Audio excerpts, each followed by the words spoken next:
తాగే నీళ్ల కోసం కావచ్చు, వేసే చెత్త కోసం కావచ్చు, వేసుకునే రోడ్ల కోసం కావచ్చు, అండర్ గ్రౌండ్ డ్రైనేజ్ కావచ్చు, మున్సిపల్ లో ప్రతి పని క్రమ పద్ధతిలో అభివృద్ధి జరగాలి అంటే ఏమి చెయ్యాలి అని మేము నిపుణులను అడిగినాం. ఆ నిపుణులందరూ కలిసి ఒక సలహా ఇచ్చింది. ఈ కోర్ అర్బన్ రీజియన్ ఏదైతే ఉందో క్యూర్ ప్రాంతం ఔటర్ రింగ్ రోడ్డు లోపల 2100 స్క్వేర్ కిలోమీటర్లను 3 కార్పొరేషన్లుగా విడదీయండి. ముఖ్యంగా సైబరాబాద్ కార్పొరేషన్ అంతర్జాతీయ స్థాయిలోనూ పేరు గడిస్తుంది. ఈ రోజు అమెరికాలో ఉండే సిలికాన్ వ్యాలీకి ఎంత పేరుందో మన సైబరాబాద్ కూడా అంతే పేరుంది. ఇవాళ మన రాష్ట్రం నుంచి ఎగుమతులు అవుతున్న ఐటీ విలువ 60% ఈ సైబరాబాద్ నే ఉంది.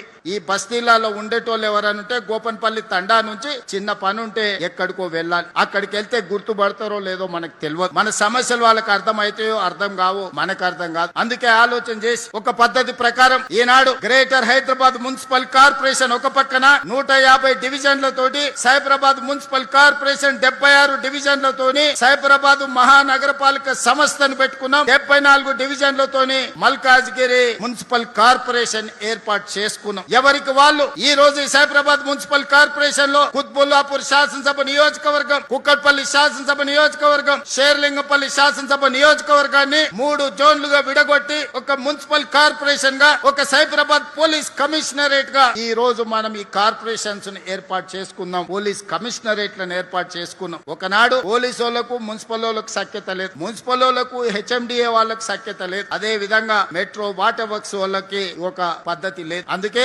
ఈనాడు పోలీస్ కమిషనరేట్, మున్సిపల్ కమిషనరేట్ ని కంప్లీట్ గా ఒకే విధంగా ఒకే సరిహద్దులతోని ఈ రోజు పరిపాలన సౌలభ్యం కోసం 3 కార్పొరేషన్లను ఏర్పాటు చేసుకున్నాం.